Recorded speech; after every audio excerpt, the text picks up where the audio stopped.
Bonjour, dans la vidéo d'aujourd'hui, on va pas parler de technique, pour une fois on va parler de stratégie, parce que, comme dit Fabien dans pas mal de vidéos qu'on a tournées ensemble jusque-là, c'est bien d'avoir un joli swing, mais si on ne sait pas comment le placer correctement pour éviter de faire des erreurs et pour éviter d'avoir des points en plus, pour des pénalités, pour des situations plus compliquées à jouer, et on peut avoir le plus joli swing du monde, si on le met pas au bon endroit, ça fait pas un bon score au final. Donc aujourd'hui Fabien va vous parler de stratégie et on va parler sur ce trou-là en particulier de la manière de pouvoir se placer selon ce qu'on veut faire sur le fairway. Voilà, donc c'est bien la technique, mais le truc c'est que la réalité c'est le parcours, et le parcours on est en perpétuelle adaptation. C'est une adaptation à la situation. Notre objectif va donc d'arriver à mieux, on va dire, anticiper les choses et à mieux appréhender les situations qui vont s'offrir à nous sur le parcours. Et donc là, sur ce trou, on va parler un petit peu donc d'un truc qui est très simple au niveau stratégie, c'est déjà la position du tee et là où je vais planter mon tee au départ. Tout simplement, quand vous regardez la situation, donc là ici nous sommes sur le trou numéro 18, donc de l'Eco-Golf Ariège-Pyrénées. C'est un léger dogleg droit, très léger, un léger dogleg droit, donc où normalement on va dire que le sens de jeu est plutôt de légèrement partir vers la gauche du fairway pour aller viser le green. D'accord? À droite, nous voyons quoi? Nous voyons des bunkers d'herbe et pour des plus longs frappeurs, peut-être des bunkers qui sont à portée de drive. Bon, donc ce qu'il faut absolument éviter, peut-être, c'est cette partie droite. Donc ce que je vais faire, c'est que vu que je ne veux pas aller à droite, vu que je veux éviter d'aller à droite, là je vais tout simplement planter mon tee sur la droite du départ, parce que ce que ça va me permettre, c'est que ça va m'ouvrir le côté gauche. Et donc visuellement, quand je vais me placer, je vais pas avoir tendance à me placer à droite, mais plutôt avoir tendance à me placer légèrement sur la gauche du fairway. Et donc ça, rien que par la position du tee, votre regard, on va dire, va être forcé d'aller dans une direction ou dans une autre. Si j'avais eu du danger peut-être sur la gauche, mais j'aurais fait quoi? J'aurais fait complètement l'opposé. J'aurais placé mon tee et je me serais placé moi sur la gauche du départ pour m'ouvrir visuellement le côté droit. Donc là, voilà, là j'ai considéré que je voulais aller donc légèrement vers la gauche, que les arbres qui sont à gauche ne sont pas un danger parce qu'ils sont trop loin, donc je ne les atteins pas. Donc j'ai mis mon tee à droite, donc visuellement je suis orienté à regarder vers la gauche, donc je vais légèrement me placer vers la gauche et tranquillement je vais faire mon swing depuis cette position.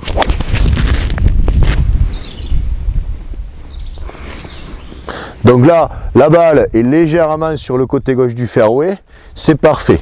Si j'avais eu le danger, donc plutôt sur la gauche du trou, mais j'aurais placé mon tee sur la gauche du départ. Et ça, c'est des choses aussi que si vous travaillez un petit peu avec des effets, par exemple, ami slicer, mais de placer le tee plutôt à droite du départ va vous ouvrir le côté gauche, et donc naturellement, vous allez peut-être un petit peu plus vous orienter à gauche et compenser plus facilement le drive, le slice que vous allez faire. Si au contraire je mets plutôt du hook ou du draw, peut-être qu'il vaut mieux que je me place sur la partie gauche du départ, parce que ça va m'ouvrir la partie droite et donc je vais plus facilement ramener la balle vers le centre. Donc rien que cette position, rien que la façon dont vous allez placer le tee au départ va vous aider visuellement à vous ouvrir un côté ou l'autre du trou, et sachez que le regard et la vision lors d'un coup est très important. Et ça reste un sport de visée, on vise un fairway, alors même si souvent on a tendance à prendre des cibles très larges, genre le fairway, normalement on devrait prendre une cible très précise, ça devrait être un sport de précision. Voilà. Tout.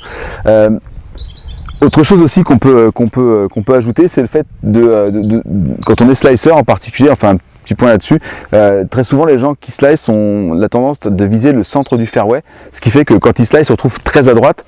Le fait de donc se décaler à droite, s'ouvrir le côté gauche et en plus de viser peut-être le quart gauche, on va dire, du fairway, quand on sait qu'on va slicer ou faire du fade, ça peut être aussi une bonne façon d'éviter que la balle termine dans le rough à droite. Tout à fait. En plus, toujours pareil, si on compare un petit peu à du niveau des meilleurs joueurs, donc des professionnels, regardez, ils ne se placent jamais au niveau de départ, n'importe où. Des fois, on se demande pourquoi il met les pieds en dehors des boules et tout ça, mais c'est pour avoir cette vision, pour avoir cet angle de vision. Et sachez qu'aussi un pro ne tape jamais droit, il vise toujours un bord de fairway, que ce soit le bord gauche ou le bord droit. Et c'est s'il vise le bord gauche, il va se placer à droite. S'il vise le bord droit, il va se placer à gauche aussi du départ. Et donc, si les pros le font, je vois pas pourquoi nous, on s'en priverait de le faire. Hein. Il n'y a pas de raison. Ce type de conseils, en fait, on les a tournés avec Fabien, tournés sur le parcours de l'éco-golf, les tout premiers conseils, on va dire stratégiques, sur le parcours qu'on a fait ensemble. Et en fait, on les a repackagés avec la formation que j'avais faite sur la stratégie, qui est une formation où en fait, j'avais repris des dizaines. J'avais lu pas mal de livres, j'avais lu une dizaine de livres, j'avais lu des centaines d'articles sur internet, dont certains ont été écrits par Tom Watson, d'autres par Jack Nicklaus, bref des grandes pointures, mais aussi des pros plus récents, qui ne sont pas forcément des grands pros de circuit, mais qui sont des coachs réputés en particulier aux États-Unis. Et donc on a repackagé tout ça avec cette fois-ci une partie, on va dire, pratique, donc sur le parcours, où Fabien montre vraiment sur certains départs comment est-ce qu'il faut se placer, comment est-ce qu'il faut jouer certains coups. Je sais qu'on a fait les bunkers de fairway en particulier, donc il y a aussi cette vidéo sur l'ouverture, le placement du tee en fonction du type de trou ou du type de défaut qu'on a aussi. Voilà, il y en a d'autres sur comment jouer les coups en descente, comment jouer les coups en montée, les choix de club qu'il faut faire à ce moment-là. Voilà, les coups en descente, les coups bas aussi, comment réussir à se recentrer et à sortir des arbres. Chose qu'on connaît très bien au niveau amateur. Et même au niveau professionnel, hein, regardez, des fois ils sont aussi dans les arbres et c'est là où on peut aussi voir et essayer de réfléchir aux différentes options qui s'offrent à nous.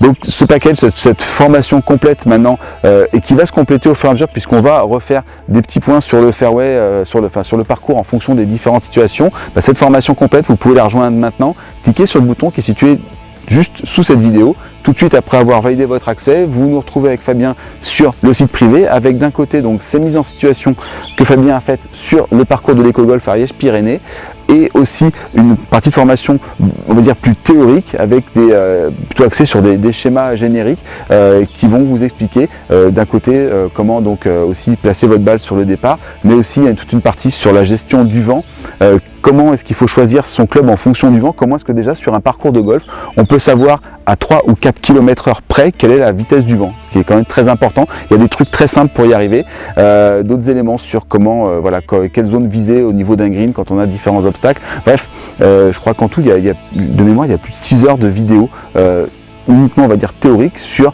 comment arriver à utiliser correctement le parcours, avoir une bonne stratégie, avec en plus donc les vidéos qu'on a tournées avec Fabien sur l'application concrète sur le parcours. Donc cette formation, vous pouvez la rejoindre maintenant, cliquez sur le bouton qui est sur cette vidéo et nous on vous attend avec Fabien tout de suite sur le site privé. Voilà, allez, à tout de suite. À tout de suite.